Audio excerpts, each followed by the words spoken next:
Welcome, fellow Pokemon fans. Veston here. Enough time has passed since both the first two seasons of Pokemon have been posted on Pokemon themselves on their channel, Pokemon TV. And today, I'm going to be showcasing my top 5 favorite episodes from the Kanto region. Why top 5? Because I want to elaborate more on these stories. So for anyone who has never seen Pokemon, or at least any of these episodes that I'm going to mention, please stop watching right now and go watch the episodes that I will be linked. So, major spoilers ahead. So first, here are some honorable mentions. Okay, with that out of the way, let's begin. Number 5, the Pokémon Water War.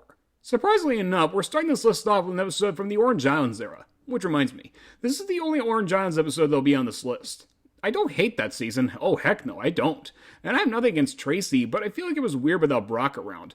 It didn't go back to what it used to be until a tense situation. But we did manage to get a great episode from the Orange Islands season.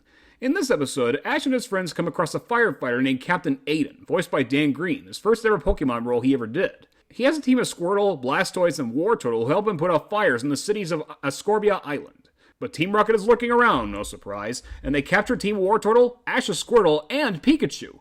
Thanks to Tracy's Venonat, they were able to catch Team Rocket and fight them into blasting off again.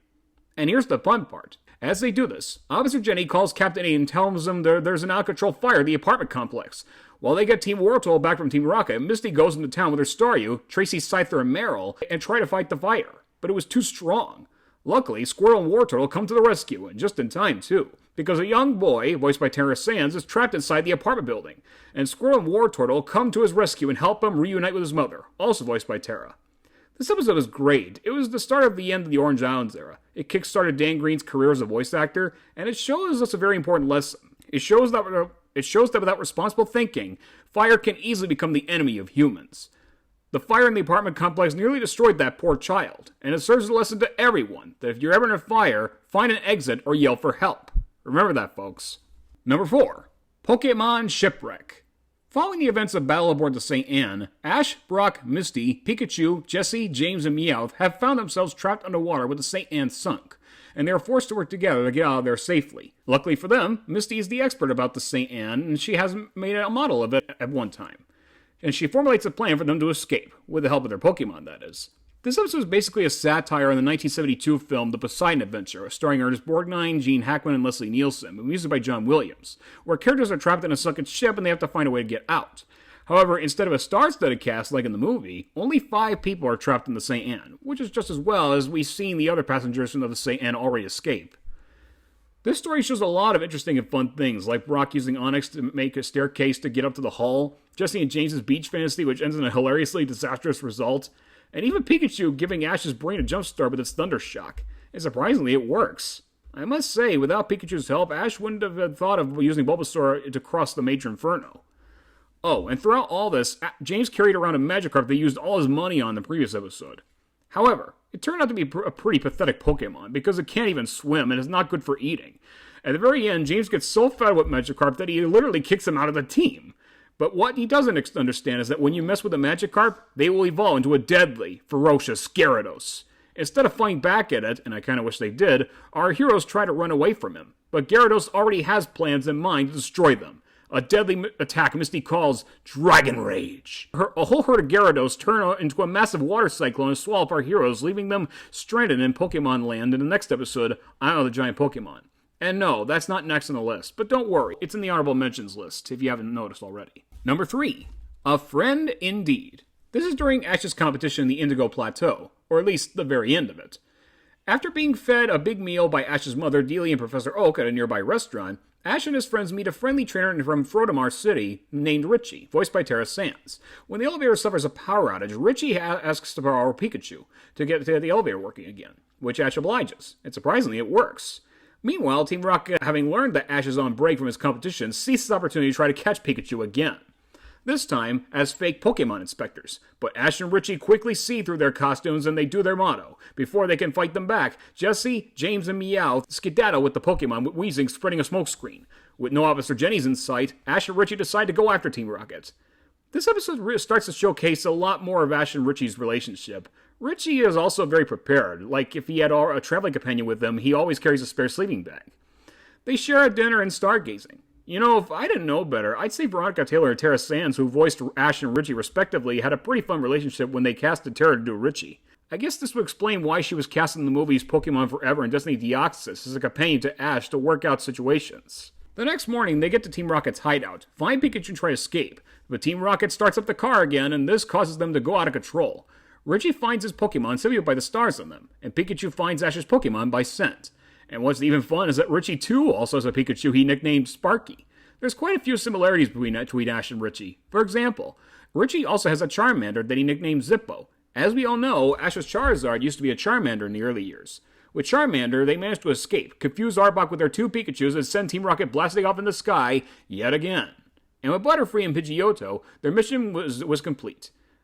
Now with the Pokemon returned to their rightful owners, who will be Ash's final challenger in the contest? Well, you're going to have to watch Steve yourself because I don't want to spoil anything about the ending. Okay, only 2 more to go. Number 2, Ditto's Mysterious Mansion. During a rainstorm, Ash and his friends seek refuge in a nearby building called the House of Imite, where they meet a traitor named Duplica, voiced by Nurse Joy herself, Megan Hollingshed. She has a Pokemon that can transform into any Pokemon named Ditto. Duplica wants to be a Ditto master, but the problem is that Ditto's face always stays the same as evidenced in her flashback with Ditto transformed into a Machop and a Voltorb. Despite this, Team Rocket, once again, shows up and kidnaps Ditto. They try to get it to turn into Dratini for their boss Giovanni, but instead, all it ends up doing is making fun of them. After Pidgeotto and Zubat find the whereabouts of Team Rocket, Ash and the others decide to go get it back. But how, I hear you ask? Well, they dress up as Team Rocket and recite the whole motto, much to Jesse and James's annoyance. But before that happened, when Meowth threatened to hurt Ditto, it immediately changed its face into an actual Meowth. It's actually one of the few times Team Rocket actually succeeded in teaching a Pokemon how to improve its looks. Of course, it was hard to tell which Meowth was which for our heroes. When Team Rocket pretends to forfeit the crime, Duplica notices they've gotten her Meowth and not the real Ditto. They try to fight back with a cannon, but this time Ditto and Pikachu are ready. Ditto turns into a cannon, and Pikachu is the cannonball and unleashes a thunderbolt on the balloon, causing them to fly off again. And in the end, after landing, they try to get Meowth to dress up as Dratini, but he thinks it's a stupid idea and it would never work. Bottom line, this was a pretty fun episode. I mean, these filler episodes may have taken us a while for Ash to get to the next gym battle, but I love the visuals, the character Duplica, and the fact that Team Rocket succeeded in fixing up Ditto, and the fact the characters managed to say the entire motto. And if you thought this will be the last we see of Duplica, trust me, it's not. They'll see her again in the future. And now, one more episode to cover. Get ready. And the number 1 Pokemon Kanto episode is, say it with me now, Tentacool and Tentacruel. Yeah, you probably saw that coming, didn't you? But let's face facts, there's nothing I hate about this episode. In fact, I'd say it's perfectly flawless. This episode serves as somewhat of a love letter to kaiju movie fans everywhere. For those who don't know what kaiju means, allow me to explain. It's a Japanese term referring to monster movies where monsters are ridiculously huge, gigantic, and tend to destroy giant buildings and historical landmarks as people frantically flee below them. I learned this from Shao Streak when he reviewed Dynamo from the Powerpuff Girls. Now, with that aside, let me explain the story. After the events of Beauty and the Beach, Ash, Misty, and Brock find a horsey in the middle of the sea when all of a sudden, kaboom! A ship explodes and they go rescue the sailors jumping out of the boat. They meet a lady named Astina, who has a voice similar to Wobbuffet's, who is planning to build a very special resort out in the middle of the ocean. But there's a problem. A bunch of Tentacool are interfering with her project. She wants to exterminate them. Despite her having her fair share of money and of food as a reward, Misty angrily refuses and she leaves. After calming down, she explains to Ash and Brock that she adores most water Pokemon, which she calls cute. But as the Pokédex says, 99% of Tentacool's body is made up of water. Suddenly, Team Rocket shows up and decides to take the Tentacool extermination project for Nestina. They have plans to exterminate these creatures with a secret stun sauce they made. Unfortunately, one thing they didn't count on was the fact they were being surrounded by a whole herd of Tentacool. At least 10,000 of them, according to James. And I don't know what was in that stun sauce, but it caused one of the Tentacool to evolve into a gigantic 50 feet tall Tentacruel.